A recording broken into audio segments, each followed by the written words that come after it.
आगे स्टार्ट करते हैं। कहां तक पहुंच गए थे अपन?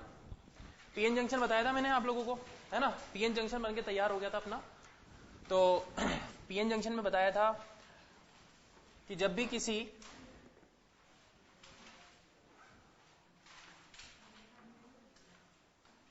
प्योर जर्मेनियम या प्योर सिलिकॉन के सेमीकंडक्टर को अपन उसके हाफ पार्ट में तो अपन पी टाइप से और हाफ पार्ट में एन टाइप से जब आप उसको डॉप्ड कर देते हैं तो एक जंक्शन इन दोनों के बीच में बनके तैयार हो जाता है।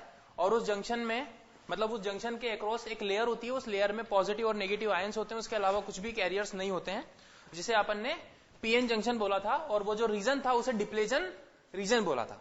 समझ में आई मेरी बात? तो ये पी, ये एन,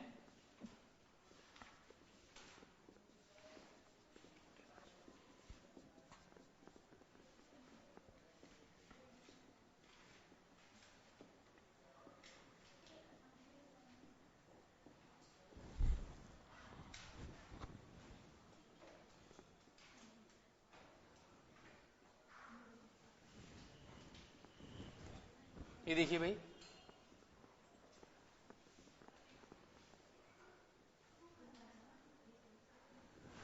बात सुनो। इस साइड के होल्स और इस साइड के इलेक्ट्रॉन्स आपस में रिकम्बाइन होकर के न्यूट्रल हो गए। इधर के होल इधर के इलेक्ट्रॉन्स आपस में रिकम्बाइन होकर न्यूट्रल हो गए, यहाँ के भी रिकम्बाइन होकर न्यूट्रल हो गए। तो केवल अंदर क्या बचा आपका? पॉजिटिव और नेगेटिव चार्ज, है ना। आयंस बचे हैं फिक्स। ये नेगेटिव आयंस है, ये पॉजिटिव आयंस है, और ये फिक्स अमाउंट अपना ऑफ आयंस अपना यहाँ पे इस रीजन में बचा है। तो यहाँ पे और भी अपने नंबर ऑफ होल्स और इलेक्ट्रॉन्स आपस में रिकम्बाइन क्यों नहीं हो पाते? बताया था मैंने, क्यों नहीं हो पाते? क्यों? क्योंकि इंटरनल एक इलेक्ट्रिक फील्ड डेवलप हो जाता है इनके बीच में, that is my E not.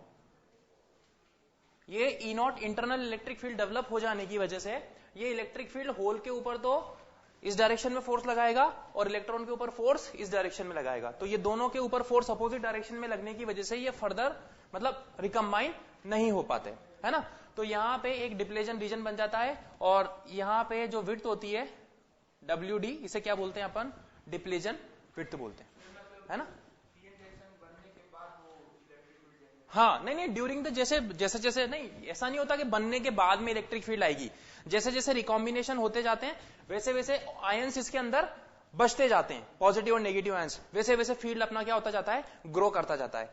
एक इक्विलिब्रियम कंडीशन में आकर के आपका फाइनली एक डिप्लेजन रीजन या एक डिप्लेजन विड्थ जाकर के ग्रो हो जाता है ना। जब तक ये इलेक्ट्रॉन्स और होल्स अपने आप को कैपेबल कर पा रहे रिकम्बाइन करने के लिए, तब तक तो ये रिकम्बाइन होंगे। जब तक तो ये अपने ये इलेक्ट्रिक फोर्स को ओवरकम कर लेंगे, जब तक तो ये रिकम्बाइन होंगे। और जैसे ही ये इलेक्ट्रिक फोर्स, इस इलेक्ट्रिक फील्ड की वजह से जो इलेक्ट्रिक फोर्स लग रहा है उसको अगर ओवरकम नहीं कर पाएंगे तो फिर ये रिकम्बाइन होना बंद हो जाएंगे। उस टाइम पर जाकर के ये अपना जंक्शन बनके तैयार हो जाएगा। ठीक है, अब आप मुझे बताओ, यहाँ पे इसको दो तरीके से अपन यूज कर सकते हैं, जिसे बोला जाता है बाइसिंग। ये तो सिंपली पीएन जंक्शन बन गया, है ना। अब पीएन जंक्शन जो बन गया है, इसका यूज अपन किसमें करते हैं? तो दो टाइप से इसका यूज होता है।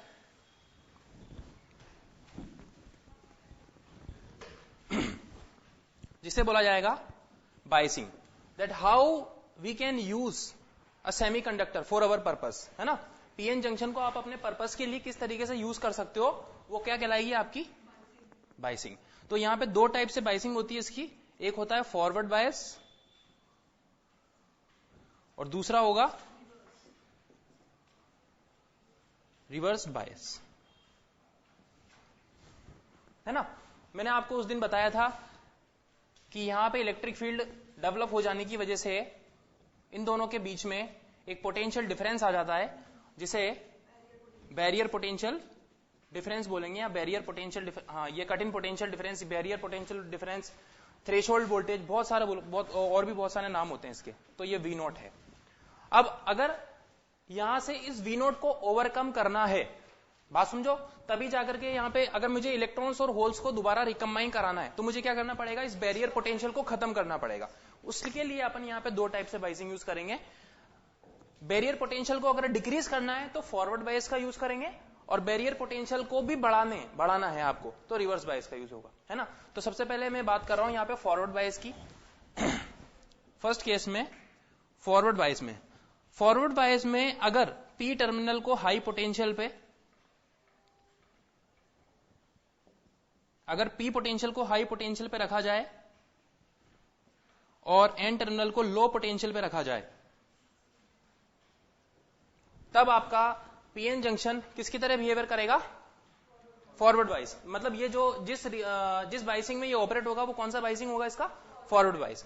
अब इसमें क्या होगा इसे अपन देखते हैं, तो अलग से बना के बता रहा हूं आपको मैं यहां पे।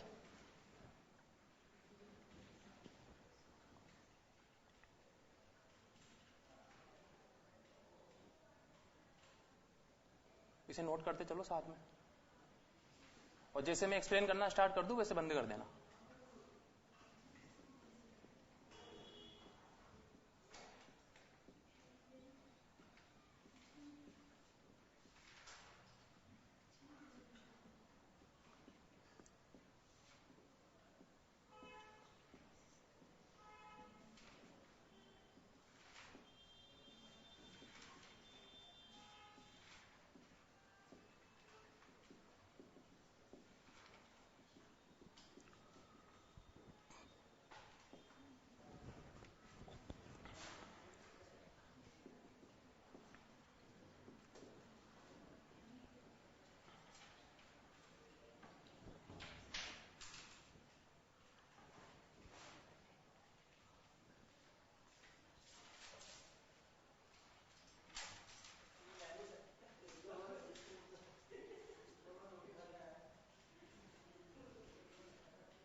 पहले मैं बना दे रहा हूं, उसके बाद मैं एक्सप्लेन करूंगा पूरा।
देखो बच्चों सुनो, मेरी बात सुनो।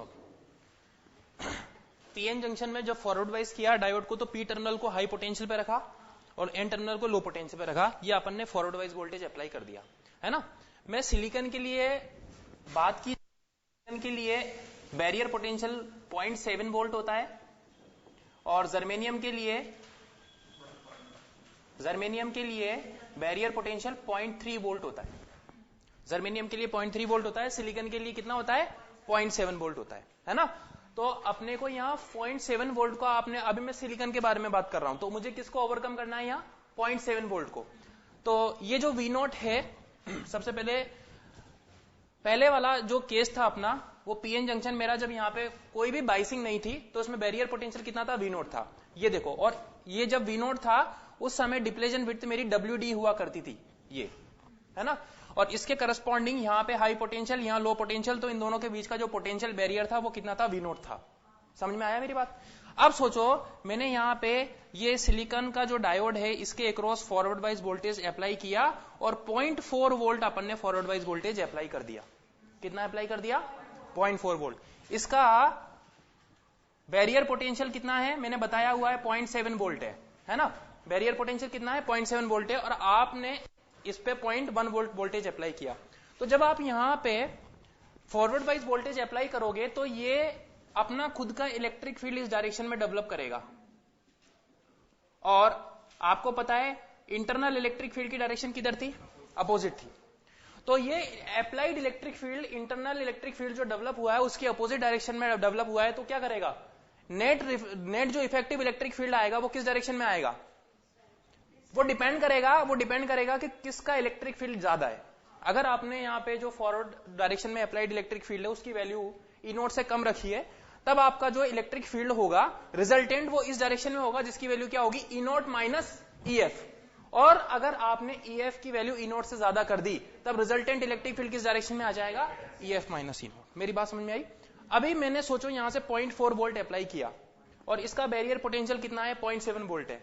तो जब 0.4 वोल्ट अप्लाई करेंगे यहां पे तो बैरियर पोटेंशियल में डिक्रीमेंट आना चाहिए कि नहीं आना चाहिए, आएगा। वो कितना हो जाएगा आपका 0.7 माइनस 0.4 कितना होगा बेटा, 0.3 वोल्ट। ये आपने जो किया है, जब आप यहां पे फॉरवर्ड डायरेक्शन में जब वोल्टेज अप्लाई कर रहे हो तो वोल्टेज अप्लाई करने की वजह से एक्सटर्नल इलेक्ट्रिक फील्ड मिला। इस एक्सटर्नल इलेक्ट्रिक फील्ड ने अभी डिप्लेजन विड्थ इतना हुआ करता था, मतलब ये वाला जो पूरा रीजन है, पूरे रीजन में ना तो होल था ना इलेक्ट्रॉन था, केवल और केवल आपके पॉजिटिव और नेगेटिव आयंस हुआ करते थे। समझ में आया? जैसे ही आपने यहाँ पे फॉरवर्ड वाइज वोल्टेज अप्लाई किया तो इलेक्ट्रिक फील्ड इधर अप्लाई हुआ, इलेक्ट्रिक फील्ड इधर अप्लाई होने की वजह से इस साइड के होल्स अंदर शिफ्ट हो गए और इधर के कुछ इलेक्ट्रॉन्स भी अंदर शिफ्ट हो गए, है ना? समझो मेरी बात को। जैसे पहले जो मेरे होल्स थे वो यहीं तक थे और इलेक्ट्रॉन्स जो थे वो तक थे, अंदर कुछ भी नहीं था, है ना? जैसे ही फॉरवर्ड वाइज वोल्टेज अप्लाई किया तो इस साइड के होल्स की शिफ्टिंग अंदर हो गई और इस साइड के इलेक्ट्रॉन्स अंदर जाकर के शिफ्ट हो गए, है ना? तो आप मुझे बताओ अभी जो स्पेस चार्ज रीजन है बस केवल जिसके अंदर पॉजिटिव और नेगेटिव आयंस हैं वो कम हुए कि नहीं हुए, मतलब उसकी विड्थ पहले WD से WD डैश हुई कि नहीं हुई? दिख रहा है? ये वाला रीजन बचा बस केवल अभी, ये वाली लेयर और एक ये वाली लेयर जिसकी डिप्लेजन विड्थ कितनी है, WD डैश। तो फॉरवर्ड वाइज वोल्टेज अप्लाई करने की वजह से इस साइड के होल्स पे फोर्स लगता है और इस साइड के इलेक्ट्रॉन्स पे फोर्स लगता है। ये दोनों किस में आ जाते हैं, जो डिप्लेजन रीजन पहले था उसके अंदर एंटर कर जाते हैं। तो डिप्लेजन रीजन की विड्थ जो होती है वो कैसी हो जाती है, यहाँ पे डिक्रीज हो जाती है। समझो मेरी बात को, क्या हो गई, डिप्लेजन विड्थ डिक्रीज हो गई। अगर डिप्लेजन विड्थ डिक्रीज हो गई इसका मतलब जो विड्थ हो गई डिक्रीज हो गई, इसका मतलब क्या हुआ, पोटेंशियल डिफरेंस क्या हो जाना चाहिए, कम हो जाना चाहिए। तो ये अब जो आकर के अब आपने जो बैरियर पोटेंशियल बचा ना वो कितना बचा है आपका, V0 माइनस VF। ये जो 0.3 वोल्ट आया ये कितना बचा, V0 माइनस VF। आप देख सकते हो यहां पे V0 माइनस VF, ये बैरियर पोटेंशियल आपका इतना बचा है। अब सोचो आपने यहां से इस वोल्टेज को बढ़ाया, कितना कर दिया, 0.5 कर दिया, अब कितना बचेगा, 0.2 बचेगा। आपने इसको बढ़ा करके 0.6 कर दिया, अब कितना बचेगा, 0.1 बचेगा। आपने बढ़ा करके कितना कर दिया, 0.7 कर दिया, तो कितना बचेगा बताओ, 0। ये जैसे ही कंडीशन आएगी, बात सुनो, ये कंडीशन जैसे ही आएगी इस साइड के होल्स इधर और इलेक्ट्रॉन्स इधर वापस अपने आप को क्या करना स्टार्ट कर देंगे, रिकंबाइन करना स्टार्ट कर देंगे। समझ में आया? और जैसे ही इलेक्ट्रॉन्स और होल्स का आपस में रिकॉम्बिनेशन होना स्टार्ट हो गया, इस पूरे सर्किट के अंदर से एक करंट फ्लो करना स्टार्ट हो जाएगी, है ना? इस पूरे सर्किट में से क्या स्टार्ट हो जाएगी, एक करंट स्टार्ट हो जाएगी। जैसे हाँ, इलेक्ट्रॉन्स और आपस में क्रॉस कर रहे हैं ना एक दूसरे को, जंक्शन अगर क्रॉस कर रहे हैं तो इलेक्ट्रॉन्स का फ्लो देखो किधर हो रहा है, ऐसे, और होल्स का फ्लो कैसे हो रहा है, ऐसे। तो कंटिन्यूअसली एक करंट फ्लो करेगी आपकी क्लॉकवाइज डायरेक्शन में, जिसे फॉरवर्ड वाइज करंट बोलेंगे। जैसे कौन से करंट बोलेंगे, फॉरवर्ड वाइज। ये तो इंटरनल मैकेनिज्म बता रहा हूं मैं, जब अपने न्यूमेरिकल करेंगे तो न्यूमेरिकल में एक छोटा सा चार्ट बनाऊंगा मैं, उसको याद रखना, पूरे क्वेश्चन उससे सॉल्व होंगे। ये तो इंटरनल मैकेनिज्म बता रहा हूं आपको, क्या इस तरीके से ये वर्क करता है, ठीक है? तो ये तो हुआ अपना फॉरवर्ड वाइज। अब अपन बात करेंगे यहाँ पे रिवर्स वाइज की। तो रिवर्स वाइज में क्या होता होगा, हाँ मैं बाद में बोलूंगा, अभी नोट करना, अभी पूरा समझा लूंगा। ये तो फॉरवर्ड वाइज वाली कंडीशन हो गई, समझ में आया? फॉरवर्ड वाइज कंडीशन में अपन P को हाई और N को लो पोटेंशियल पे रखते हैं, यही ऑपरेटिंग कंडीशन होती है ना? दूसरा होता है आपका रिवर्स वाइज।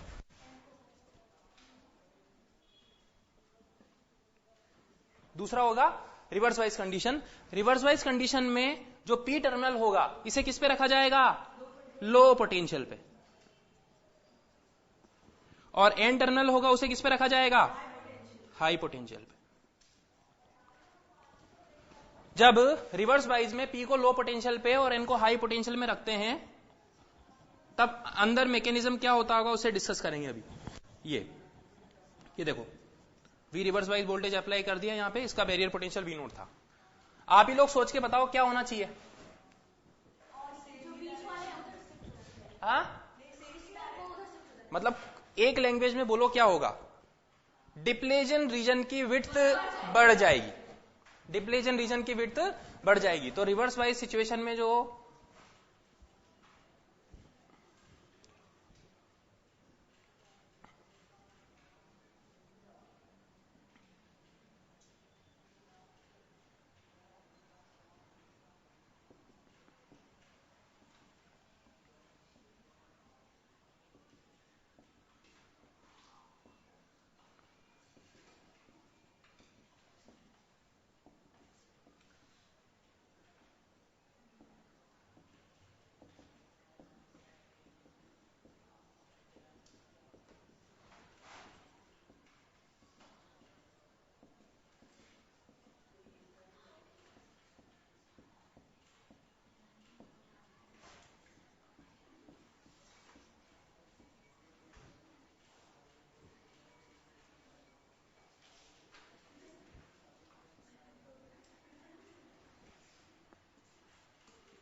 देखो भाई इसमें क्या होगा, सबसे पहले डिप्लेजन विड्थ जो हुआ करती थी वो होती थी WD।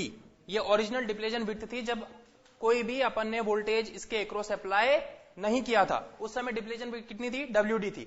अब आपने जब इसको रिवर्स वाइज किया तो पी टर्मिनल को किस पे रखा, लो पोटेंशियल पे, एन टर्मिनल को किस पे रखा, हाई पोटेंशियल पे। तो अब एक्सटर्नल इलेक्ट्रिक फील्ड जो अप्लाई होगी वो किस डायरेक्शन में होगी, इस डायरेक्शन में, है ना, N to P। Internal resistance भी इस डायरेक्शन में, तो external electric field internal field को क्या करेगी, सपोर्ट करेगी, अपोज करेगी, सपोर्ट करेगी। तो अगर ये इसको सपोर्ट कर रही है तो क्या होगा, इस साइड के होल्स और इधर शिफ्ट हो जाएंगे और इस साइड के इलेक्ट्रॉन्स और इधर शिफ्ट हो जाएंगे, है ना।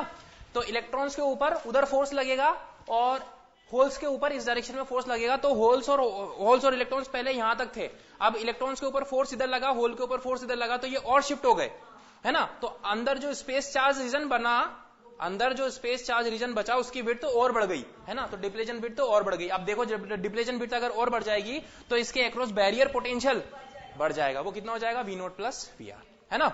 ये अब होता क्या बेटा इसके अंदर तो आप मुझे बताओ, इलेक्ट्रॉन और होल के रिकम्बाइन होने की पॉसिबिलिटीज यहां पे है क्या, इस केस में कम होगी, नहीं है ही नहीं, है ना। रिवर्स वाइज के केस में जब आप एक्सटर्नल वोल्टेज इधर से लगाओगे, यहाँ पॉजिटिव या नेगेटिव लगाओगे, तो इसमें इलेक्ट्रॉन्स और होल्स के रिकम्बाइन होने की बात तो अपन कर ही नहीं सकते हैं, समझ में आया। और अपन यहाँ जो इलेक्ट्रॉन्स और होल की बात कर रहे हैं वो मेजोरिटीज में है कि माइनॉरिटीज में, मेजोरिटीज में है ना भाई। पी साइड के होल्स और एन साइड के इलेक्ट्रॉन्स किस में है, मेजोरिटी में, समझ में आया। बट जब आप यहाँ पे एक्सटर्नल फील्ड अपोजिट डायरेक्शन में अप्लाई करते हो, बोले तो रिवर्स वाइज डायरेक्शन में अप्लाई करते हो, और अगर इस फील्ड की वैल्यू बढ़ाते जाते हो, कहने का मतलब क्या हुआ, जो रिवर्स वाइज वोल्टेज है उसकी वैल्यू को अगर आप बढ़ाते जाते हो तो उसकी वैल्यू बढ़ने से ये पी साइड और एन साइड के अंदर जो कोवेलेंट बॉन्ड्स होते हैं ना वो ब्रेक हो जाते हैं। समझो मेरी बात को, नहीं आया समझ में। देखो जब आप यहां पे ये इलेक्ट्रिक फील्ड अप्लाई किया, इलेक्ट्रॉन्स होल्स इस साइड शिफ्ट हो गए, आपने ER की वैल्यू बढ़ाई, मतलब रिवर्स वाइज वोल्टेज आपने बढ़ाया, रिवर्स वाइज वोल्टेज बढ़ाया बढ़ाया बढ़ाया बढ़ाया बढ़ाया, है ना। तो एक्सटर्नल फील्ड जो आपने अप्लाई की वो बड़ी बड़ी बड़ी बड़ी बड़ी, है ना। तो क्या होगा, ये फील्ड एक टाइम पे इतनी ज्यादा बढ़ जाती है कि अंदर के जो कोवेलेंट बॉन्ड्स ऑलरेडी बने होते हैं ना उन्हें क्या कर देती है, ये तोड़ देती है। सिलिकॉन के अंदर आपको पता है सिलिकॉन से ही बना है ये वाला, तो कोवेलेंट बॉन्ड क्या होंगे, ब्रेक हो जाएंगे। कोवेलेंट बॉन्ड ब्रेक हो जाने की वजह से इलेक्ट्रॉन्स और होल्स क्या हो जाते हैं बताओ, फ्री हो जाते हैं। इलेक्ट्रॉन्स और होल्स फ्री हो गए। और मैंने क्या बताया था कि अगर कोवेलेंट बॉन्ड, अगर अपन एक्सट्रेंसिक टाइप के सेमीकंडक्टर की बात करते हैं, और कोवेलेंट बॉन्ड अगर ब्रेक होते हैं तो कोवेलेंट बॉन्ड ब्रेक होने पर कौन सी चार्ज कैरियर्स का जनरेशन होता है? माइनॉरिटी चार्ज कैरियर्स का कि मेजॉरिटी चार्ज कैरियर्स का? माइनॉरिटी चार्ज कैरियर्स का। समझ में आया? क्यों? क्योंकि ऑलरेडी मेरे 1000 इलेक्ट्रॉन्स तो पहले से ही आ गए। कोवेलेंट बॉन्ड टूटने की वजह से अगर 100 इलेक्ट्रॉन्स और आ गए तो 1000 एंड 100 इतना कोई फर्क नहीं पड़ रहा, बट होल्स कितने आ गए? 100। जीरो से होल्स का जनरेशन कितना हो गया? 100 हो गया। मतलब इफेक्ट किसका रहेगा? होल्स का रहेगा।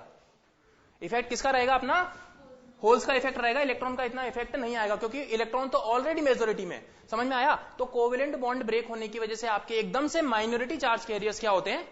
बढ़ जाते हैं। और माइनॉरिटीज जो होते हैं वो मेजोरिटी के कंपेरेटिवली बहुत कम होते हैं। समझ में आया? तो इस केस में आपके जैसे ही माइनॉरिटी जनरेट हुए तो पी साइड में क्या जनरेट होंगे? इलेक्ट्रॉन्स। और एन साइड में क्या जनरेट होंगे? होल्स। क्योंकि माइनॉरिटीज पी साइड में क्या होते हैं? इलेक्ट्रॉन्स, और एन साइड में क्या होते हैं? होल्स। तो क्या होगा बेटा? जैसे इधर मेरे यहां पे जनरेट हुए होल्स, ये मैं सर्कल करके बता रहा हूं, और इधर जनरेट हुए अपने इलेक्ट्रॉन्स। अब होल के ऊपर इस इलेक्ट्रिक फील्ड की वजह से फोर्स किधर लगेगा? लेफ्टवर्ड डायरेक्शन में। और इलेक्ट्रॉन के ऊपर फोर्स किधर लगेगा? राइटवर्ड डायरेक्शन में। अब होल्स इधर जा रहे हैं, इलेक्ट्रॉन इधर जा रहे हैं, तो इन दोनों के रिजल्ट की वजह से, मतलब इलेक्ट्रॉन्स का फ्लो इधर हो रहा है और होल्स का फ्लो इधर हो रहा है, तो इन दोनों के रिजल्टेंट फ्लो की वजह से जो करंट आएगा वो किस डायरेक्शन में आएगा? लेफ्टवर्ड डायरेक्शन में, है ना। इसे बोला जाता है रिवर्स सैचुरेशन करंट। कौन सा करंट बोला जाता है? रिवर्स सैचुरेशन करंट, जो माइनॉरिटीज चार्ज कैरियर्स की वजह से एग्जिस्ट करता है ना, जो माइनॉरिटी चार्ज कैरियर्स की वजह से एग्जिस्ट करता है। और इसकी वैल्यू फॉरवर्ड वाइज करंट से के कंपैरेटिवली कैसी होती है? बहुत कम होती है। जैसे यहां पे जो करंट फ्लो करेगा वो होगा IF। IF, this is your forward bias current. Forward bias current due to, किसकी वजह से हो रहा है ये? मेजोरिटीज की वजह से। जो मेजोरिटीज की वजह से करंट फ्लो हो रहा है that is forward bias current, and this is reverse saturation current. ये रिवर्स सैचुरेशन करंट किसकी वजह से आ रहा है? माइनॉरिटीज की वजह से, ड्यू टू माइनॉरिटीज की वजह से। तो इस केस के अंदर इस डायरेक्शन में जो करंट फ्लो करेगा वो होगा आप IR, है ना, जो ये है, मैंने बता दिया है ना। अब आप इसको नोट कर लो।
चलिए आगे बढ़ते हैं। तो रिवर्स बाइस और फॉरवर्ड बाइस की ये इंटरनल मैकेनिज्म थी, है ना। अब अपन बात करेंगे जो AIPMT पॉइंट ऑफ व्यू से बात करेंगे। एक मैं आपको पूरा ग्राफ चार्ट बना के बताऊंगा जिसमें डायोड अपने वर्किंग करेंगे फॉरवर्ड बाइस में, रिवर्स बाइस में, आइडियल और प्रैक्टिकल डायोड, है ना। उसे आपको याद रखना है, पूरे क्वेश्चन आपके उसी से सॉल्व हो जाएंगे, ठीक है।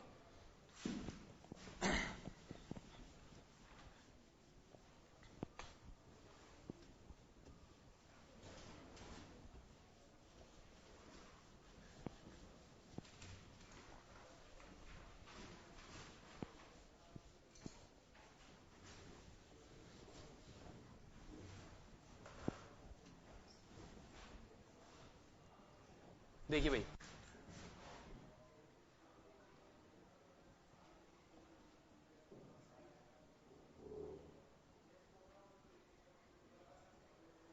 पीएन जंक्शन डायोड की बात करें तो दो टाइप के होंगे, प्रैक्टिकल और आइडियल।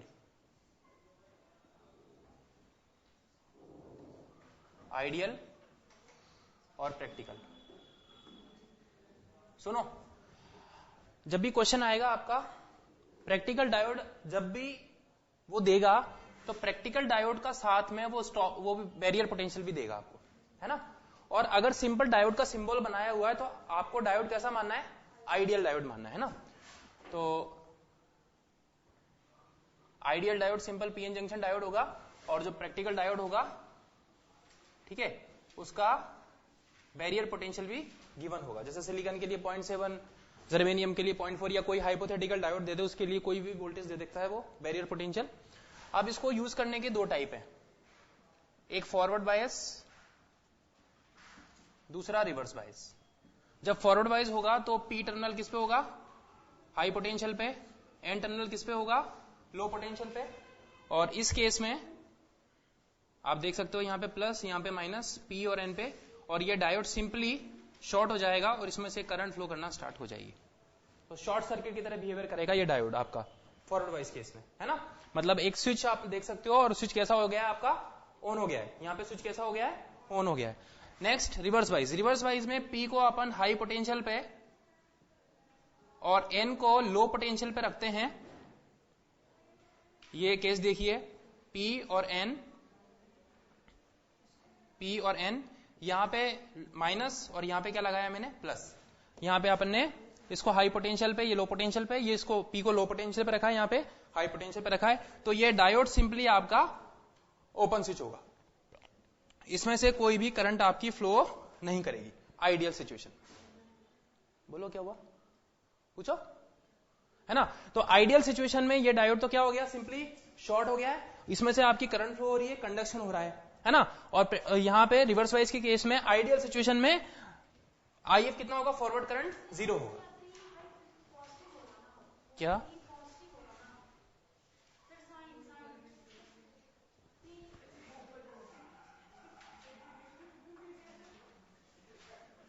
यहाँ पे थोड़ा चेंज होगा ना, इसको लो पोटेंशियल पे रखेंगे, इसको हाई पोटेंशियल पे रखेंगे। अब सही है ना। तो यहाँ पे क्या हो गया, ये सिंपली ओपन सर्किट हो गया, मतलब कोई भी करंट फ्लो नहीं करेगा, है ना। ये तो बात हुई आइडियल की। अब बात करेंगे प्रैक्टिकल की। प्रैक्टिकल केस में भी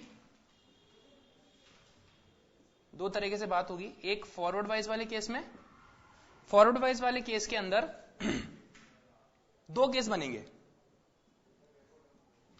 पहला केस जिसमें फॉरवर्ड बायस वोल्टेज की वैल्यू, सुनो मेरी बात, फॉरवर्ड बायस अप्लाइड वोल्टेज की वैल्यू बैरियर पोटेंशियल से कम होगी। दूसरा केस जिसमें जो फॉरवर्ड बायस वोल्टेज आप अप्लाई कर रहे हैं उसकी वैल्यू V0 से ज्यादा या उसके बराबर होगी, है ना। और ये डायोड जो है, इसे आप यहां पे V0 आपका गिवन है, इस डायोड को आप इस तरीके से रिप्रेजेंट करेंगे।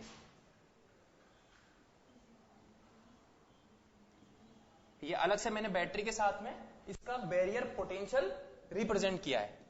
आप देखो जरा, ये P, ये N टर्मिनल, आप यहां पे P N टर्मिनल इधर ही मानो, ये P टर्मिनल हो गया, ये N टर्मिनल। बोलो समझ में आया, है ना। प्रैक्टिकल डायोड में जो बैरियर पोटेंशियल है उसे मैंने साइड में एक बैटरी के थ्रू रिप्रेजेंट कर दिया यहां पे, है ना। अब आप देखना पहले वाले केस में, पहले वाले केस में फॉरवर्ड बायस अप्लाइड वोल्टेज की वैल्यू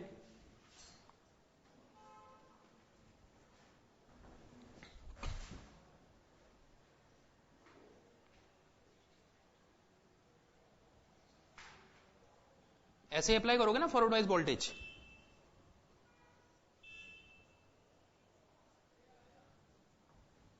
और पहले वाले केस में अप्लाइड वोल्टेज कितना रखा है आपने, V0 से कम रखा है। मतलब अगर सिलिकॉन की बात करें, अगर सिलिकॉन का V0 कितना दिया हुआ है 0.7 वोल्ट और आपने अप्लाई कितना किया है 0.3 वोल्ट, तो इलेक्ट्रॉन्स और होल्स का लगातार रिकॉम्बिनेशन होता रहेगा क्या?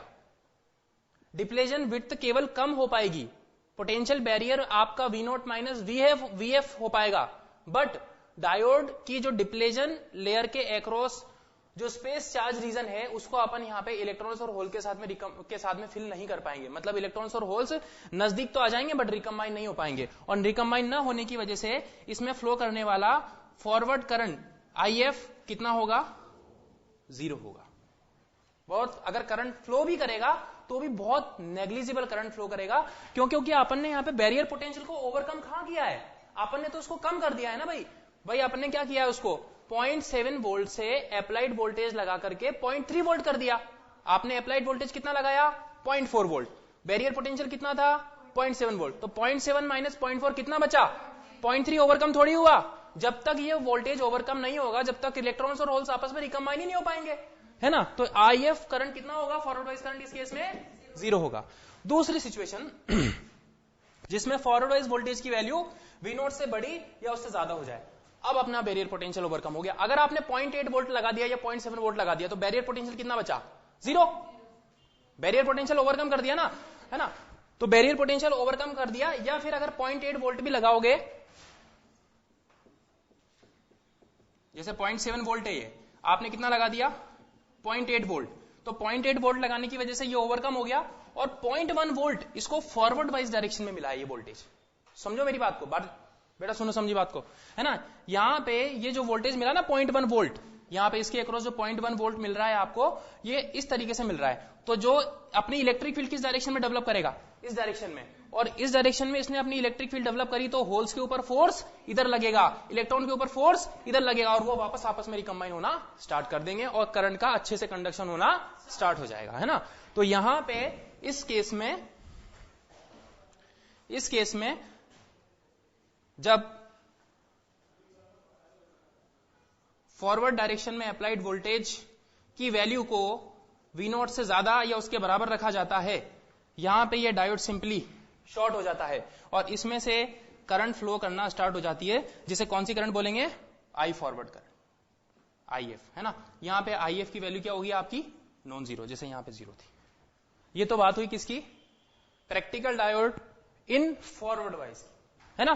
Practical diode in reverse wise के बारे में बात करें तो क्या होगा,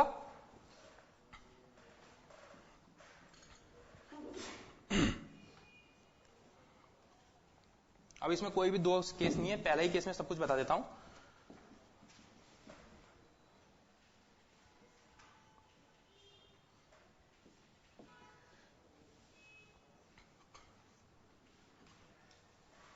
इसमें फॉरवर्ड करंट तो कितना होगा,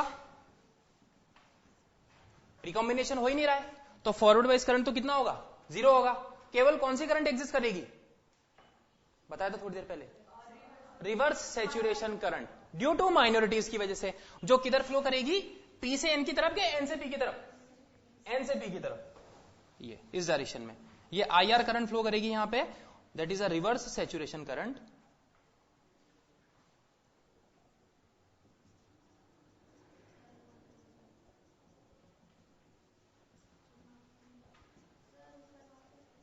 एक मिनट, ड्यू टू माइनॉरिटीज,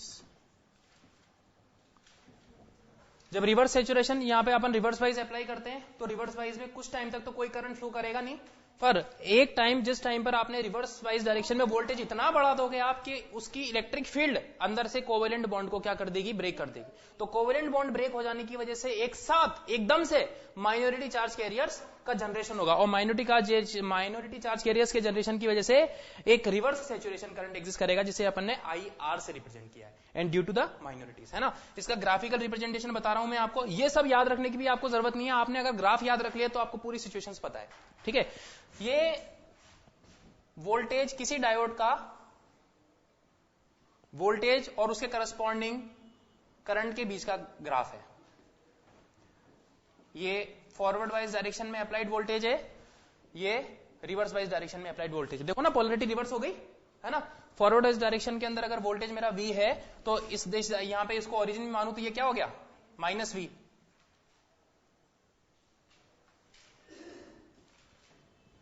है ना। तो ये reverse wise direction, polarity reverse करते से क्या हो गया बताओ, रिवर्स वाइज डायरेक्शन, ये फॉरवर्ड वाइज डायरेक्शन। बच्चों समझ में आ रहा है ना। इस डायरेक्शन में करंट मेरी फ्लो करेगी IF, जिसे जो किसकी वजह से एग्जिस्ट करेगी, ड्यू टू रिकॉम्बिनेशन, इलेक्ट्रॉन्स और होल के रिकॉम्बिनेशन की वजह से करंट जो फ्लो करेगी IF करंट होगी, और ये मेजॉरिटी चार्ज कैरियर्स की वजह से फ्लो करती है, इसलिए इसका रेंज जो होगा वो मिली एम्पियर के ऑर्डर में होगा। किसमें होगा, मिली एम्पियर के ऑर्डर में, है ना। यहां पे इस डायरेक्शन में मैं रिवर्स सैचुरेशन करंट को, रिवर्स वाइज करंट को रिप्रेजेंट करूंगा, जो रिवर्स वाइज कंडीशन में फ्लो करती है। रिवर्स सैचुरेशन करंट ये माइनॉरिटीज की वजह से एग्जिस्ट करती है, और माइनॉरिटीज मेजॉरिटी से कम होते हैं, इसलिए इसका रेंज जो होगा वो माइक्रो एम्पियर या नैनो एम्पियर में होगा। किसमें होगा, ये माइक्रो एम्पियर या नैनो एम्पियर में, ये मिली एम्पियर में। अब आप देख सकते हो यहां पे V0 ये मेरा क्या है, बैरियर पोटेंशियल। V0 क्या है, बैरियर पोटेंशियल। तो बैरियर पोटेंशियल से आपने वोल्टेज कम रखा तो आपका forward wise current almost zero होगा। मैं यहां पे जीरो लिख दिया है, बट ये ऑलमोस्ट जीरो होता है। तो यहां तक तो आपका नेग्लिजिबल करंट फ्लो करेगा, और जैसे ही अपन फॉरवर्ड वाइज वोल्टेज को क्रॉस करेंगे एकदम से चार्ज कैरियर्स का रिकॉम्बिनेशन होना स्टार्ट हो जाएगा, और ये करंट एक्सपोनेंशियली राइज होता है। यहां से ये करंट एक्सपोनेंशियली राइज करेगा, ऐसे। समझ में आया, बोलो। लीनियरली राइज कर रहा है, एक्सपोनेंशियली राइज कर रहा है, नॉन लीनियरली एक्सपोनेंशियली राइज कर रहा है आपका। जब आप यहां पे रिवर्स वाइज डायरेक्शन के अंदर वोल्टेज अप्लाई करोगे -V, ये देखो, जब रिवर्स वाइज डायरेक्शन में वोल्टेज अप्लाई करेंगे कोई करंट फ्लो नहीं करेगा, है ना। आपने रिवर्स वाइज डायरेक्शन में वोल्टेज अप्लाई किया, यहां पे इसके करस्पॉन्डिंग आपको कोई भी करंट नहीं मिला, जीरो करंट मिला। यहां पे आपने और बढ़ाया, कोई करंट नहीं मिला, जीरो करंट मिला। कोई करंट नहीं मिला, और बढ़ाया, कोई करंट नहीं मिला, लगभग जीरो करंट मिला। कोई करंट आपने और बढ़ाया, जैसे ही आपने एक पर्टिकुलर लिमिट से ज्यादा रिवर्स वाइज डायरेक्शन में वोल्टेज बढ़ाया तो यहां तक तो कोई भी करंट नहीं मिल रहा था, जो इस ग्राफ से शो हो रहा है। और जैसे ही रिवर्स वाइज यहां पे एक पर्टिकुलर वोल्टेज को आप क्रॉस कर दोगे, उस वोल्टेज पे इतना ज्यादा इलेक्ट्रिक फील्ड होगा कि वो क्या कर देगा, कोवेलेंट बॉन्ड्स को ब्रेक कर देगा, और एकदम से करंट आपका यहां पे राइज कर जाएगा, जिसे रिवर्स सैचुरेशन करंट बोलते हैं, IR, है ना। इसे क्या बोला जाता है यहां पे, रिवर्स सैचुरेशन करंट। ये अपनी एक मिनिमम से मैक्सिमम वैल्यू के बीच में लाई करता है। समझ में आया, ये अपनी मिनिमम से एक मैक्सिमम वैल्यू के बीच में लाई करता है, और अगर आपने और ज्यादा वोल्टेज अप्लाई कर दिया तो फाइनली जाकर के डायोड आपका डैमेज हो जाएगा, बर्न हो जाएगा, है ना। बेटा इसे दो कंडीशन में रिवर्स वाइज, ये जो है ना, जो मिनिमम और मैक्सिमम करंट फ्लो कर रहा है आपका, आप देखो यहां पे वोल्टेज कांस्टेंट है, ठीक है। तो डायोड की इस कैरेक्टरिस्टिक्स को एज ए एप्लीकेशन यूज किया जाता है जेनर्ड ब्रेक डायोड, जेनर्ड डायोड में, है ना। तो ये जो फिनोमिना होता है जहां पे इलेक्ट्रिक फील्ड की वजह से कोवेलेंट बॉन्ड ब्रेक होते हैं और एक मिनिमम से मैक्सिमम तक एक वेरिएबल करंट मिलता है एक फिक्स अमाउंट ऑफ वोल्टेज पे, इसे बोला जाता है जीनर ब्रेकडाउन। VZ यहां पे जो वोल्टेज होगा उसे बोला जाता है जीनर ब्रेकडाउन वोल्टेज, और ये फिनोमिना यहां पे जो होगा इसे जीनर ब्रेकडाउन फिनोमिना बोला जाता है। कौन सा फिनोमिना होगा ये, जीनर ब्रेकडाउन, है ना। जीनर ब्रेकडाउन का भी मैं आपको यहीं पर ही बता देता हूं कंसेप्ट। दो तरीके के ब्रेकडाउन होते हैं, जिसमें पहला बता रहा हूं मैं जीनर ब्रेकडाउन। देखो सुनो मेरी बात, अगर आप देखो यहां पे आप वोल्टेज तो कैसा हो गया, फिक्स हो गया, कांस्टेंट हो गया, और करंट आपका वेरी कर रहा है ना। आइडियली ये ऐसा हो, प्रैक्टिकली ये होता है इस टाइप से, ये जैसे एक पर्टिकुलर पोजीशन पे जाकर के तो आपकी करंट बढ़ना स्टार्ट होती है, और जैसे ही आप बिल्कुल थोड़ा सा वोल्टेज राइज करोगे, ये VZ है, जैसे ही आपने थोड़ा सा डेल भी वोल्टेज राइज किया, करंट में एकदम से वेरिएशन आता है बहुत ज्यादा। ये प्रैक्टिकल बात होती है ना। आइडियल बात में क्या करेंगे अपन कि करंट का वोल्टेज फिक्स होता है और आप मिनिमम से मैक्सिमम तक अपनी करंट राइज करती है। तो जीनर ब्रेकडाउन जब भी होगा, अगर डायोड की इस कैरेक्टरिस्टिक्स को एज ए एप्लीकेशन यूज किया जाता है, इसे वोल्टेज रेगुलेटर एप्लीकेशन के अंदर यूज कर सकते हैं, जिसे उस केस में डायोड जीनर डायोड कहलाता है। कौन सा डायोड कहलाता है? जीनर डायोड, जो जीनर ब्रेकडाउन फिनोमिना पे वर्क करता है ना। इसमें डायोड की स्पेसिफिकेशन रखी जाती है। स्पेसिफिकेशन में क्या होगा?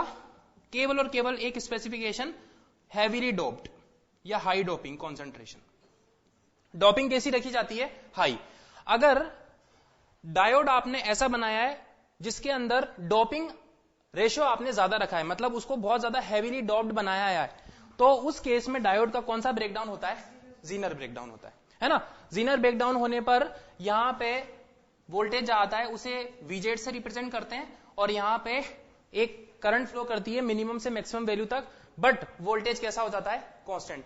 आज तक कोई ऐसा इलेक्ट्रिकल सर्किट आपने जो अभी तक पढ़ा हो मुझे बता दो जिसके अंदर वोल्टेज को कांस्टेंट रखते हुए आपने करंट बढ़ाई हो? है कोई? नहीं ना।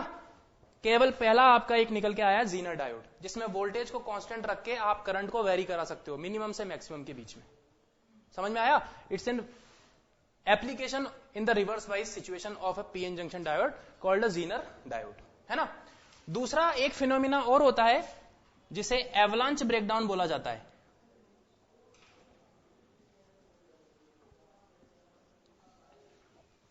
क्या बोलते हैं? Avalanche breakdown. अभी मैं शॉर्ट में आगे और बताऊंगा आपको इसको, जीनर को डिटेल में। एवलांच ब्रेकडाउन, एवलांच ब्रेकडाउन में क्या होता है? डोपिंग हाई नहीं रखी जाती है, डोपिंग मॉडरेट रखी जाती है। कैसी रखी जाती है? मॉडरेट रखी जाती है। यहां पर तो कोवेलेंट बॉन्ड इलेक्ट्रिक फील्ड के इफेक्ट की वजह से टूटे हैं। एवलांच ब्रेकडाउन के अंदर डोपिंग कम रहने की वजह से जैसे ही ब्रेकडाउन होगा कोवेलेंट बॉन्ड टूटे, है ना।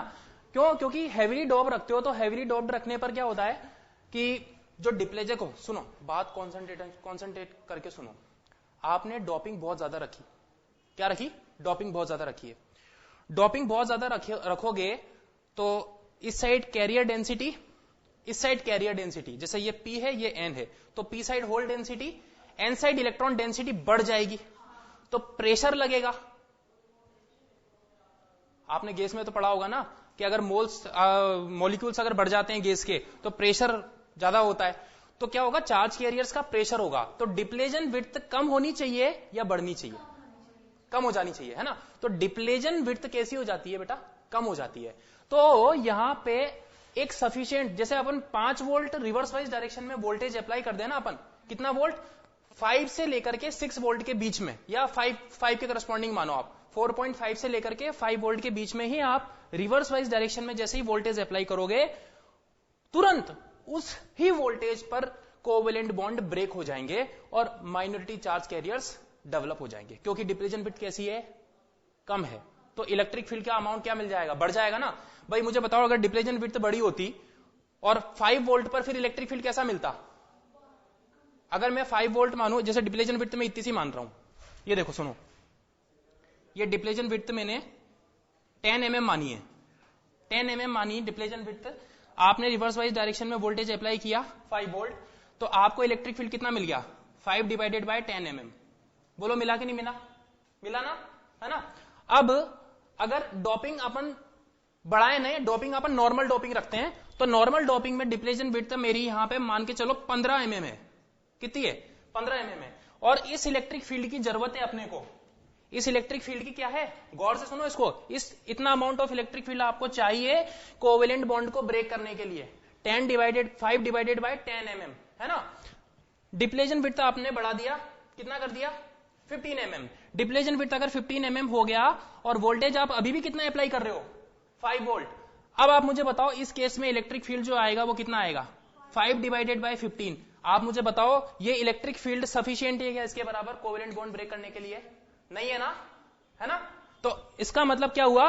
अगर आपको इतना इलेक्ट्रिक फील्ड लाना है तो आपको फिर वोल्टेज को बढ़ाना पड़ेगा, है ना। इसलिए क्या होता है कि अगर अपन डोपिंग मॉडरेट रखते हैं और मॉडरेट रखने के बाद में कोवेलेंट बॉन्ड को ब्रेक करते हैं, तो वहां पे ब्रेकडाउन हुआ, एक इलेक्ट्रॉन जनरेट हो गया, एक होल जनरेट हो गया, और वो इलेक्ट्रॉन और होल्स फिर एक्सेलरेट हुए और दूसरे कोवेलेंट बॉन्ड से जाकर के टकराएंगे, उन्हें क्या करेंगे? तोड़ेंगे, वहां से 2 इलेक्ट्रॉन्स और 2 होल्स और क्रिएट होंगे, या 4 इलेक्ट्रॉन्स और क्रिएट होंगे, वो अपने आगे वाले से टकराएंगे और उसकी जगह 16। तो एक चेन रिएक्शन की तरह अपना यहाँ पे कोलिजन होगा और लगातार कोवेलेंट बॉन्ड ब्रेक हो जाएंगे।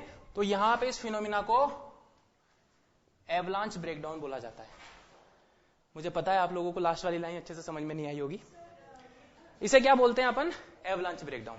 क्योंकि एवलांच ब्रेकडाउन जो होता है वो टेम्परेचर इफेक्ट की वजह से होता है, जीनर ब्रेकडाउन होता है वो इलेक्ट्रिक फील्ड के इफेक्ट की वजह से होता है।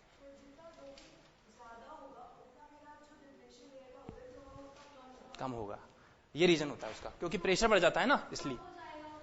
तो कम अगर हो गया तो कम अगर हो गया तो इलेक्ट्रिक फील्ड क्या है अपने को इजीली मिल जाएगा।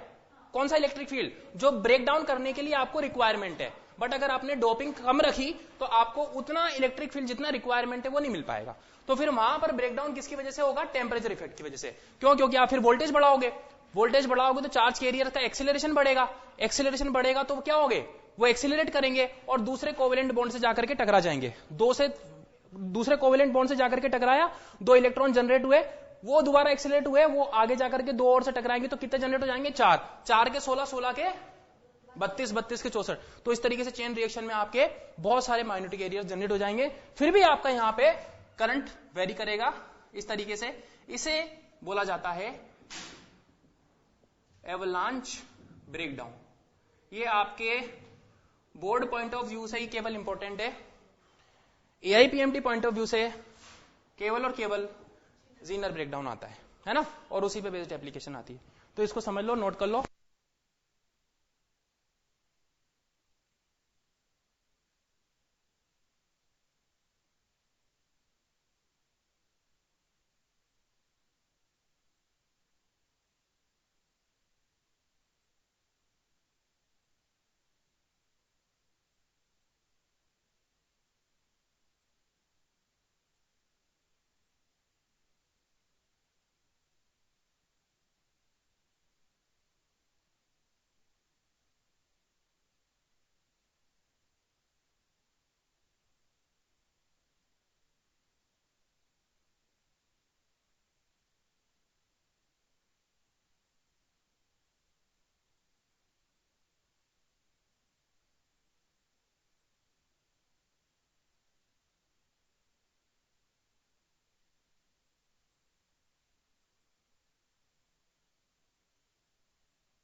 अबे इतनी देर से क्या कर रहे हो तुम? तुम्हें 5 मिनट दे दिया मैंने, बातें मत करो।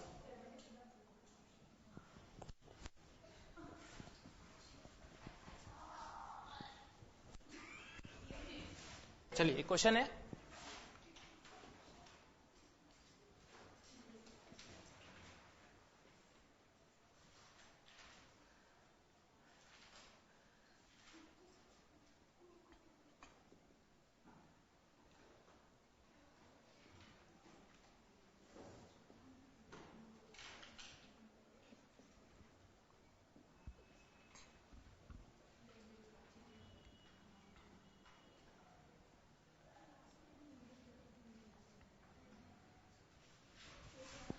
One electron volt kinetic energy का एक इलेक्ट्रॉन है। बात समझना मेरी, 1 इलेक्ट्रॉन वोल्ट काइनेटिक एनर्जी का एक इलेक्ट्रॉन है जो इस सिलिकॉन पीएन जंक्शन के अक्रॉस क्रॉस कर रहा है। तो जब ये एन रीजन से पी रीजन में निकल के आएगा, इसकी काइनेटिक एनर्जी कितनी होगी?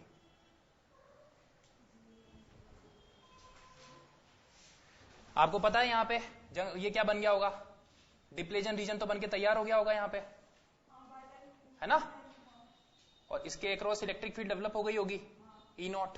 बट आपने यहां पे इलेक्ट्रिक फील्ड इसको एनर्जी कितनी रखी है इस इलेक्ट्रॉन के पास? 1 इलेक्ट्रॉन वोल्ट। तो 1 इलेक्ट्रॉन वोल्ट एनर्जी के साथ में ये इलेक्ट्रॉन जब इधर जाएगा और इसको क्रॉस कर जाएगा तो पी रीजन में इसकी काइनेटिक एनर्जी कितना होगी, ये बताना है आप लोगों को। बहुत लॉजिकल क्वेश्चन है, मजा आ जाएगा सॉल्व करके।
देखिए क्या होगा,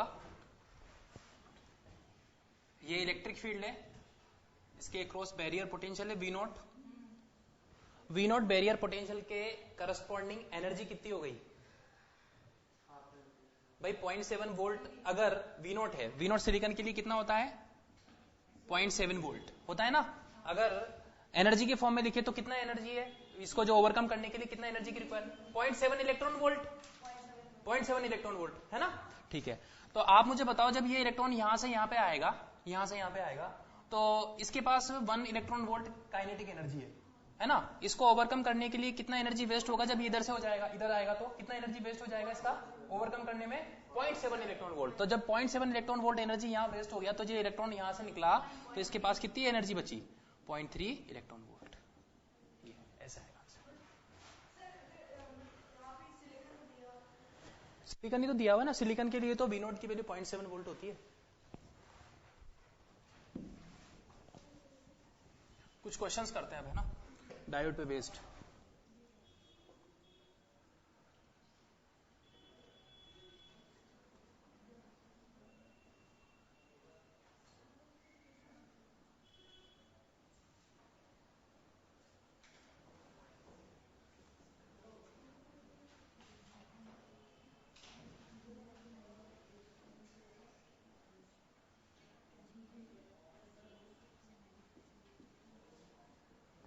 200 वोल्ट की बैटरी लगा दी,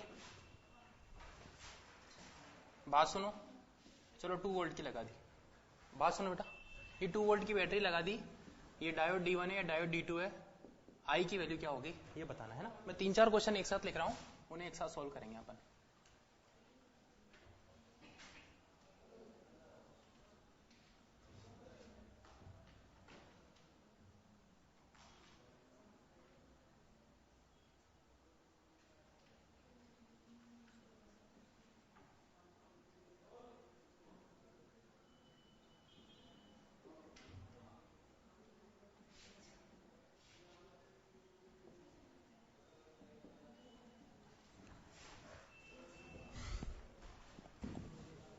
अरे सुनो, एक चीज जरा देख लो, 1 सेकेंड, इधर एक चीज और देख लो,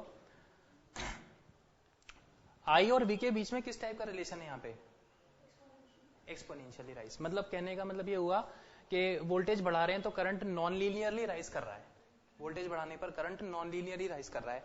यहाँ पे किस टाइप का रेजिस्टेंस एग्जिस्ट करना चाहिए, वेरिएबल रेजिस्टेंस एग्जिस्ट करना चाहिए या स्टैटिक रेजिस्टेंस एग्जिस्ट करना, वेरिएबल रेजिस्टेंस एग्जिस्ट करना चाहिए। आप देखो यहाँ पे, बात सुनो, अगर इसके करस्पॉन्डिंग कितना वोल्टेज वेरिएशन है, डेल वी, तो डेल वी के करस्पॉन्डिंग वोल्टेज वेरी किया तो कितना करंट में वेरिएशन आया, डेल आई। तो बेटा यहां पे डायनेमिक रेजिस्टेंस एग्जिस्ट करता है। आप रेजिस्टेंस की एक फिक्स वैल्यू आप नहीं बता सकते यहाँ पे जैसे जैसे फॉरवर्ड वाइज होता जाता है डायोड, वैसे वैसे रेजिस्टेंस उसका कम होता जाता है, ठीक है। तो यहां डायनेमिक रेजिस्टेंस एग्जिस्ट करता है, ना कि स्टैटिक रेजिस्टेंस एग्जिस्ट करता है। इसमें मेन करंट निकालना है, यहां से कितना करंट फ्लो करेगा। 2 वोल्ट की बैटरी है, एक डायोड इस तरीके से लगा हुआ है, एक डायोड इस तरीके से लगा हुआ है, ये 50 ओम का रेजिस्टेंस है, ये 150 ओम का रेजिस्टेंस है। एक क्वेश्चन ये है, हाँ देखते हैं,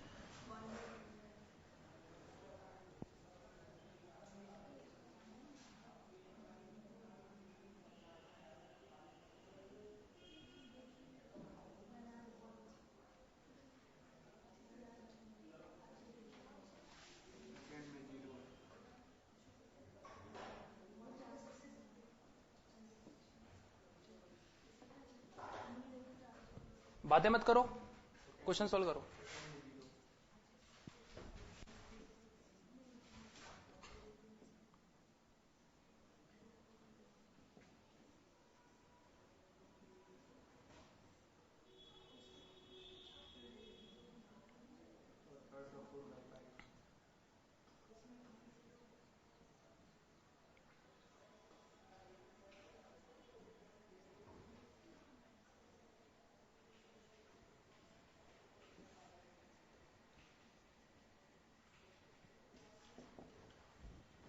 पहला वाला आंसर आया। देखो, अगर कुछ नहीं बोला गया है तो ये डायोड कैसा है, आइडियल है ना। यहाँ पे आपने हाई पोटेंशियल, यहाँ लो पोटेंशियल रखा है, तो आपको पता है डायोड D1 कैसा हो जाएगा, फॉरवर्ड वाइज हो जाएगा, क्योंकि यहाँ पर हाई पोटेंशियल है, इस साइड लो पोटेंशियल है ना। तो डायोड D1 जो होगा वो कैसा होगा, फॉरवर्ड वाइज, और डायोड D2 के अक्रॉस क्या मिल रहा है, रिवर्स वाइज मिल रहा है, इसलिए डायोड D2 क्या हो जाएगा आपका, रिवर्स वाइज हो जाने की वजह से ये तो ओपन सर्किट हो जाएगा, ये क्या हो जाएगा, शॉर्ट हो जाएगा, है ना। तो यहां से ये डायोड तो हो गया शॉर्ट यहां से, और ये डायोड हो गया ओपन। तो कितना करंट फ्लो कर रहा है, बहुत आसान है, 2 डिवाइडेड बाय 50, कितना आया बेटा, 1000 से मल्टीप्लाई कर दो, 40 मिली एम्पियर करंट फ्लो करेगा। हाँ, ये 150, ये 50 ओम रेजिस्टेंस है, ये 150 ओम रेजिस्टेंस है। अब ये डायोड मेरा ओपन हो गया तो इस रेजिस्टेंस का तो कोई मीनिंग ही नहीं रह गया, है ना। केवल और केवल सर्किट में करंट कैसे फ्लो करेगा, ऐसे। यहाँ पे 9 वोल्ट दिया हुआ है, ये 9 वोल्ट दिया हुआ है, एक सिलिकॉन डायोड है, एक जर्मेनियम डायोड है, उसको 10 ओम के सीरीज रेजिस्टेंस के साथ लगाया हुआ है, तो कितना करंट फ्लो करेगा, हाँ कितना आएगा इसका, इस वाले का 0 आएगा। आपको पता है जब अपन वोल्टेज, ये दोनों कुछ नहीं बोला, मतलब डायोड आइडियल है ना। अब ये वाला तो फॉरवर्ड वाइज मिल रहा है इसको, तो ये तो शॉर्ट हो गया, है ना, ये तो शॉर्ट हो गया, बट इसे रिवर्स वाइज मिलने की वजह से ये ओपन हो गया, तो कितना करंट फ्लो कर रहा है, 0 एम्पियर करंट फ्लो कर रहा है। रिवर्स वाइज हो गया ना एक सीरीज में, तो कितना करंट फ्लो करेगा, 0 एम्पियर। इसमें बताएं, इसमें बताएं, इसे बताएं, हाँ हाँ सही है।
देखिए बेटा इसमें बात करते हैं। सिलिकॉन के लिए बैरियर पोटेंशियल 0.7 वोल्ट होता है, जर्मेनियम के लिए 0.3 वोल्ट होता है ना।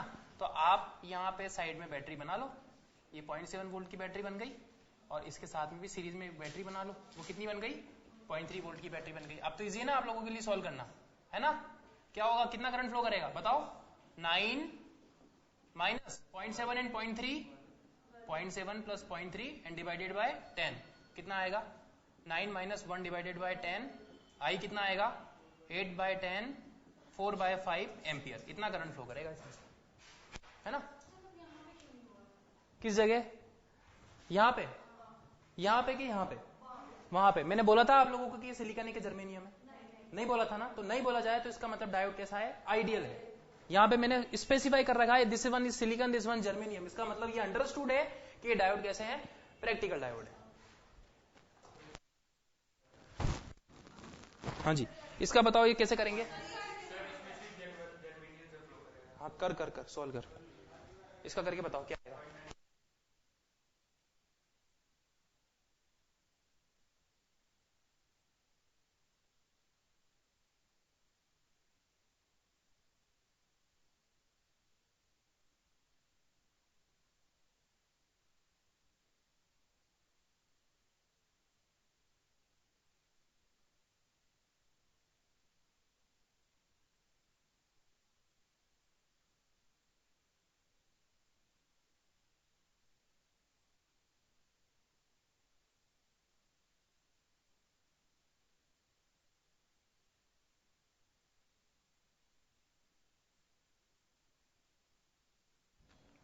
क्वेश्चंस लिख देता हूं मैं और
ये सभी क्वेश्चन सॉल्व करके बताइए।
देखिए इसमें क्या होगा, ये सिलिकॉन, ये जर्मेनियम, तो आपको प्रैक्टिकल डायोड दिए हुए। सिलिकॉन का बैरियर पोटेंशियल 0.7 वोल्ट होता है, आपने 0.7 वोल्ट की बैटरी इधर बना दी। इसका मेरा बैरियर पोटेंशियल 0.3 होता है, 0.3 वोल्ट की बैटरी यहां बना दी। बोलो बच्चों समझ में आया ना? अब देखो सुनो, ये सिलिकॉन है, अप्लाइड वोल्टेज 10 वोल्ट है, और ये 10 वोल्ट मेरा इसके भी पैरेलल मिल रहा है, इसके भी पैरेलल मिल रहा है, और आपको पता है 0.7 और 0.3 से ज्यादा ही है, बहुत ज्यादा है। इसका मतलब दोनों डायोड फॉरवर्ड वाइज हो जाएंगे। मतलब पहला वाला डायोड आपने क्या कर दिया, शॉर्ट कर दिया। ये वाला दूसरा वाला डायोड भी आपने क्या कर दिया, शॉर्ट कर दिया। ये डायोड भी शॉर्ट हो गया, ये वाला डायोड भी शॉर्ट हो गया। हुआ नहीं हुआ? आप देख सकते हो यहाँ पे एक बैटरी बनी है, ये है ना। इलेक्ट्रिकल सर्किट में अपन ने क्या पढ़ा था, करंट इलेक्ट्रिसिटी में, दो पैरेलल बैटरी, बस वही, बिल्कुल, very good very good very good. तो इसके इक्विवेलेंट अपन यहाँ पे क्या बना लेते हैं, बैटरी बना लेते हैं। तो देखिए कितना आएगा, 0.7 into 10 plus 10 into 0.3 divided by कितना, 10 प्लस 10, कितना आया 0.7, 10 डिवाइडेड बाई 20, है ना। ठीक है, तो बैटरी बनी यहाँ पे 10 डिवाइडेड बाई 20, और साथ में पैरेलल में रजिस्टेंस कितना आएगा, 5 ओम। एप्लाइड बैटरी है 10 वोल्ट की, करंट कितना फ्लो करेगा, I equals to 10 minus 1/2, 0.5 divided by 5, 9.5 divided by 5 कितना आया,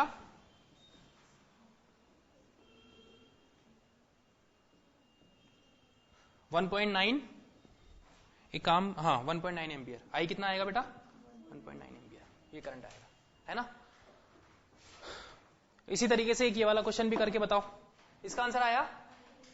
तो आप कितना धीरे कर रहे हो, मुझे तो ये समझ में नहीं आ रहा है। फटाफट करो इन दोनों को, ये 3 क्वेश्चन को करो, इसको करो, इसको करो, इसको करो, फटाफट।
सबसे पहले इसको सॉल्व करते हैं।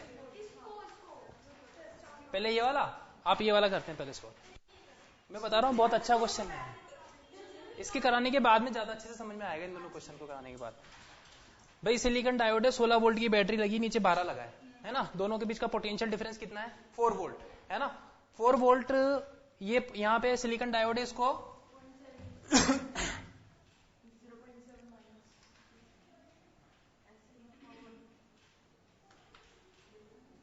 0.7 वोल्ट है ना। यहां पे भी क्या आएगा 0.7 वोल्ट, यहां पे भी क्या आएगा 0.7 वोल्ट। समझो मेरी बात है ना। यहां भी 0.7 वोल्ट आ गया, यहां भी 0.7 वोल्ट आ गया, यहां 0.7 वोल्ट। दोनों का बैरियर पोटेंशियल मिलाकर के कितना हुआ 1.4, और आपके पास में पोटेंशियल डिफरेंस कितना अवेलेबल है 4 वोल्ट। 4 वोल्ट 1.4 वोल्ट से ज्यादा है, आपको पता है 4 volt is greater than 1.4 volt. इसका मतलब दोनों डायोड क्या होंगे शॉर्ट सर्किट होंगे, दोनों डायोड फॉरवर्ड वाइज होंगे, ये वाला भी और ऊपर वाला भी। तो ऊपर वाला मैंने शॉर्ट कर दिया, ये वाला डायोड भी आपका शॉर्ट सर्किट हो गया, और ये वाला डायोड भी जो है शॉर्ट सर्किट हो गया। ये देखिए एक बार फिर बताऊं बेटा हाँ बेटा, ये दोनों तो पैरेलल में है, दो बैटरी जब आपस में पैरेलल में होती है तो 0.7, सॉरी नहीं, ये क्लिक करना चाहिए, पूछना नहीं चाहिए टीचर से ये चीज छोटी छोटी। 0.7 कितना हुआ,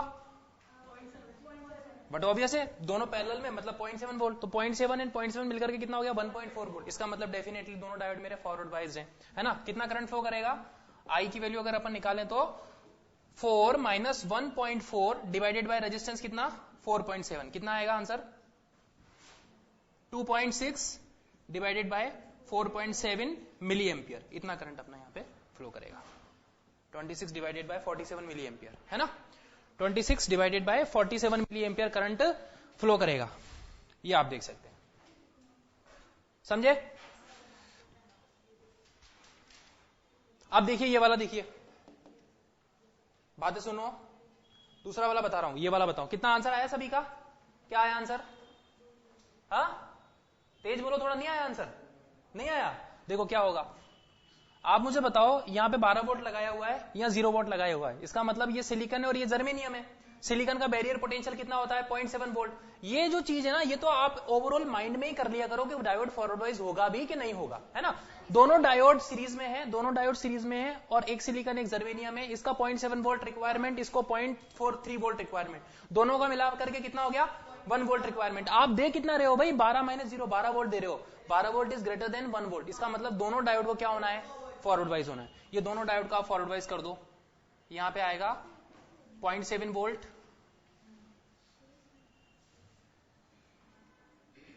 यहां पे आएगा 0.3 वोल्ट। ये डायोड आपका जर्मेनियम वाला जो है ये भी क्या हो गया शॉर्ट सर्किट हो गया, सिलिकॉन वाला जो हो गया ये भी क्या हो गया शॉर्ट सर्किट हो गया। तो कितना करंट फ्लो करेगा आप बताओ जरा। आई की वैल्यू आ गई आपकी 12 minus 0.8, 12 minus 1 divided by 4.7, 11 divided by 4.7 milli ampere. इतना करंट आपका फ्लो करना स्टार्ट हो गया। अब मैंने पूछा क्या था, इस टर्मिनल का पोटेंशियल कितना आएगा 0.3 वोल्ट। अरे भाई डायरेक्ट इसको रीड करेगा ना, इस टर्मिनल का पोटेंशियल कितना होगा 0.3 वोल्ट। ये देखो जरा, यहां पे पोटेंशियल, इसमें बैटरी कितनी लगी हुई है 0.3 वोल्ट की बैटरी लगी है ना, तो V नोट का पोटेंशियल कितना हुआ 0.3 माइनस 0, तभी जाकर के तो 0.3 वोल्ट की बैटरी को रीड कर रहा है ये। तो यहां का पोटेंशियल कितना आ गया 0.3 वोल्ट। ऐसे करेंगे है ना। अब बहुत ज्यादा लॉजिकल क्वेश्चन है ये वाला, इसको समझो, देखो कॉन्सेंट्रेट करो अपने आप को यहाँ पे और इसे समझने की कोशिश करो। आपको पता है ऊपर 10 वोल्ट लगाया मैंने, इसको 0.7 वोल्ट की रिक्वायरमेंट है, इसको 0.3 वोल्ट की रिक्वायरमेंट है, और आपको पता है 10 वोल्ट अपन अप्लाई कर रहे हैं, इसका मतलब दोनों की रिक्वायरमेंट पूरी हो रही है, मतलब दोनों को फॉरवर्ड वाइज होना चाहिए।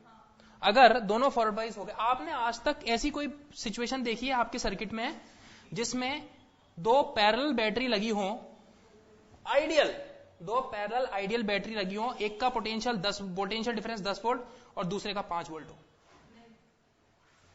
क्यों?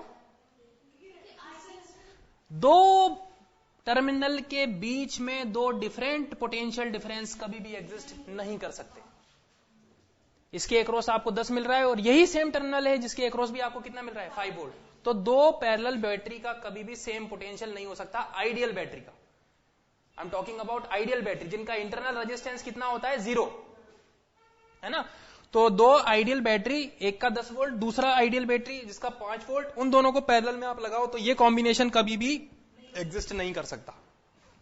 रीजन क्योंकि दो बैटरी का दो टर्मिनल के बीच में दो डिफरेंट पोटेंशियल डिफरेंस कभी भी एग्जिस्ट नहीं करते हैं। ये सिचुएशन यहां पे होने वाली है, अभी देखना आप जरा, है ना। इसको गौर से समझना, इस क्वेश्चन को थोड़ा सा कॉन्सेंट्रेट करके।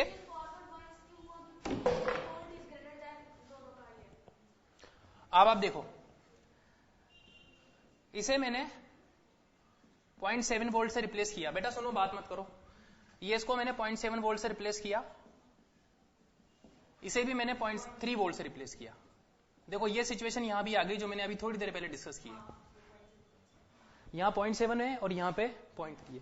दो पैरेलल बैटरी जो पैरेलल लगी हुई है, बहुत डिफरेंट डिफरेंट पोटेंशियल है। हाँ, इसका 0.7 इसका 0.7 होता तो मानता कि हाँ 0.7 है ना, बट इसका 0.7 इसका 0.3 पॉसिबल ही नहीं है।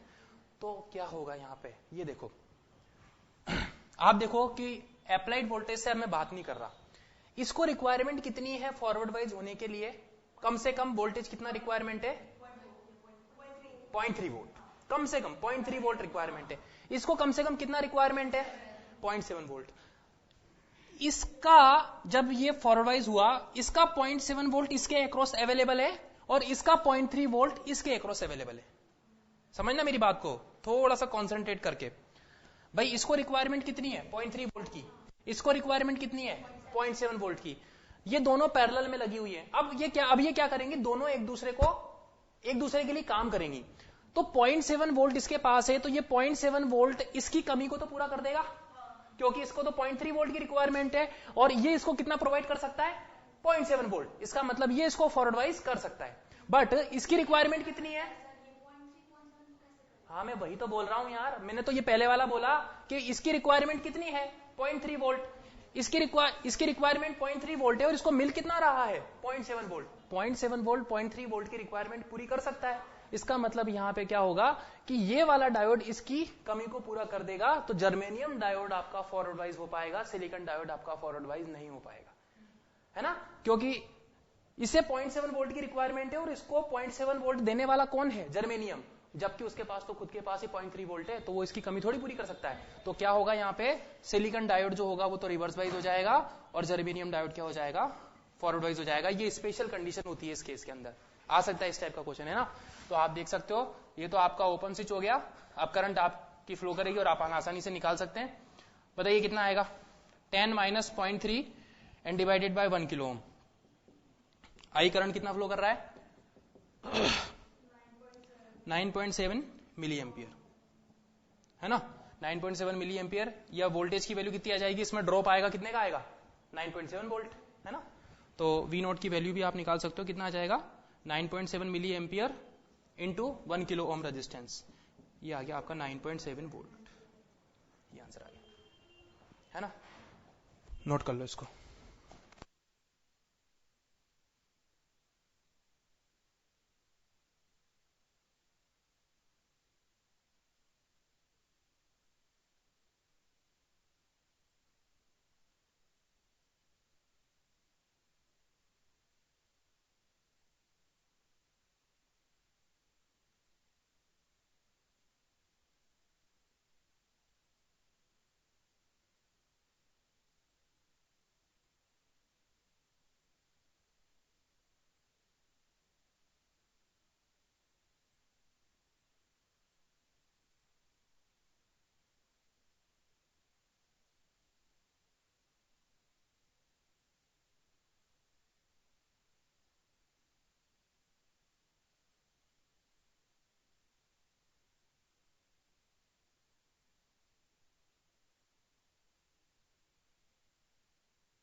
क्वेश्चन करते बच्चों।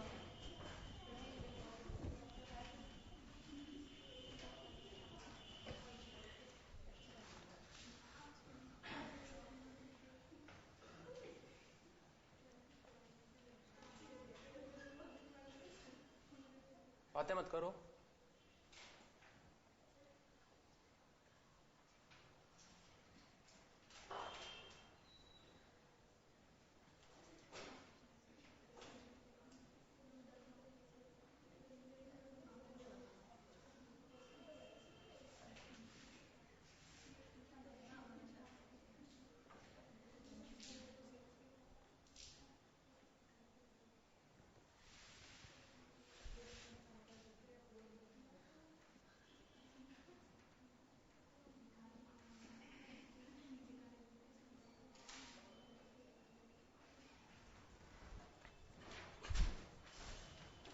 एक बहुत अच्छा क्वेश्चन दिया हुआ है इस टाइप का। दोनों डायोड दिए हुए हैं, आइडियल डायोड है, आपसे कुछ नहीं बोला गया, इसका मतलब दोनों डायोड आइडियल डायोड है। आपको यहाँ पे ये बताना है कि ID1 वाला जो डायोड है उसके थ्रू कितना करंट फ्लो कर रहा है, और ये जो सेकंड वाला डायोड है इसके थ्रू कितना करंट फ्लो कर रहा है ना। ये 5 किलो ओम का रेजिस्टेंस है, ये 10 किलो ओम का रेजिस्टेंस है। तो इस क्वेश्चन को सीखो, मैं बता रहा हूँ आप लोगों को, करवा रहा हूँ आपको ये क्वेश्चन। इस टाइप की सिचुएशन में मैं बोल रहा हूँ ना, आप नहीं कर पाओगे, इसलिए मैंने बोला है आप लोगों को। इस सिचुएशन में एजम्पशन करना पड़ता है। क्या करना पड़ता है? एजम्पशन करने के बाद में उसे वेरीफाई करना पड़ता है, और अगर अपना वेरिफिकेशन सही होता है तब जो रिजल्ट्स आप निकालते हो वो करेक्ट होते हैं, और अगर आपका वेरिफिकेशन गलत हो गया तो फिर आपको थोड़ा सा चेंजेस करना पड़ता है ना। एजम्पशन में, इस टाइप में क्वेश्चन में एजम्पशन अपन क्या करते हैं, assume both diode are forward bias. आपको नहीं पता कि कौन सा डायोड फॉरवर्ड वाइज होगा, कौन सा डायोड रिवर्स वाइज होगा, तो आप यहां क्या करो, सिंपली आप एज्यूम कर लो कि दोनों डायोड कैसे हैं, फॉरवर्ड वाइज। जैसे ही आपने दोनों डायोड को फॉरवर्ड वाइज एज्यूम किया, आपका डायोड D1 भी फॉरवर्ड वाइज हो गया, और ये D2 डायोड भी फॉरवर्ड वाइज हो गया। 10 किलो ओम का रेजिस्टेंस, 10 वोल्ट की बैटरी, 5 किलो ओम का रेजिस्टेंस और -10 वोल्ट की बैटरी। बेटा जब ये डायोड फॉरवर्ड वाइज हुआ तो इस पोजीशन पर कितना पोटेंशियल आया, इसमें कितनी करंट फ्लो करेगी, 2 मिली एम्पियर। डायरेक्ट निकाल रहा हूं मैं, 0 minus of -10 divided by 5 kilo ohm, कितना आया, 2 मिली एम्पियर। इसमें कितना करंट फ्लो कर रहा है, 2 मिली एम्पियर। आप मुझे बताना जरा, यहां से यहां पे करंट निकाल सकता हूं, कितना करंट आएगा यहाँ पे, 10 माइनस 0 डिवाइडेड बाय 10 मतलब 1 मिली एम्पियर। इसमें कितना करंट जा रहा है, 2 मिली एम्पियर। इसका मतलब इस जंक्शन पे एक करंट और ऐड हुआ होगा, तब जाकर के कितना करंट फ्लो करा होगा यहाँ पे, 2 मिली एम्पियर। क्योंकि इधर से तो 1 मिली एम्पियर आ रहा है, तो इधर से कितना आना पड़ेगा, आप मुझे बताओ। 1 milli ampere forward wise direction में फ्लो कर रहा है कि रिवर्स वाइज डायरेक्शन में फ्लो कर रहा है, ऊपर इस वाले डायोड में। इसका मतलब अपना एजम्पशन कैसा था, सही था। यहाँ पे कितनी करंट फ्लो करेगी, 1 मिली एम्पियर, इसमें 1 मिली एम्पियर और इसमें 2 मिली एम्पियर, है ना। थोड़ा सा हाई लेवल का क्वेश्चन है, इस लेवल का क्वेश्चन तो आपको नहीं मिलेगा, मैंने आप लोगों को बता दिया। थोड़ा एडवांस लेवल का भी अगर आ जाए क्वेश्चन तो आप इस तरीके से क्वेश्चन को अटेम्प्ट कर सको, है ना। तो इसको नोट कर लो, इसमें थोड़ा सा चेंज और करके दूंगा, उस क्वेश्चन को आपको सॉल्व करना है। बस इतना चेंज कर लेना, इस 5 किलो ओम की जगह 10 किलो ओम कर लेना दूसरे क्वेश्चन में। तो इसे तो नोट कर लो पहले, और दूसरे क्वेश्चन में 5 किलो ओम की जगह 10 किलो ओम करो और उसे ट्राई करने की कोशिश करो।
इस क्वेश्चन में थोड़ा चेंज कर दिया जाए, इसे 10 किलो ओम कर दिया जाए, अब सिचुएशन क्या होगी? एजम्पशन अपन दोनों ही करेंगे, अभी सेम एजम्पशन रखेंगे कि दोनों डायोड फॉरवर्ड वाइज हैं। दोनों डायोड फॉरवर्ड वाइज हो गए तो आप यहां पे अब कितना हो गया? 10 किलो ओम। यहां पे 10 किलो ओम होते से यहां पे करंट कितनी हो जाएगी? 1 मिली एम्पियर। अब आप मुझे बताओ जरा, 1 मिली एम्पियर करंट इधर से आ रही है, सुनना मेरी बात, 1 मिली एम्पियर करंट इधर से आ रही है और यहां पे 1 मिली एम्पियर चली गई, तो इसमें कोई करंट गई क्या? नहीं गई ना। इसका मतलब अपना एजम्पशन यहाँ पे गलत है। क्या होगा? गलत। गलत ये एजम्पशन है क्योंकि D1 डायोड कैसा होगा? रिवर्स वाइज होगा, और D2 डायोड जो होगा वो क्या होगा? फॉरवर्ड वाइज होगा। ये सही, ठीक है भाई। इसके आगे अब नेक्स्ट टाइम पे पढ़ेंगे।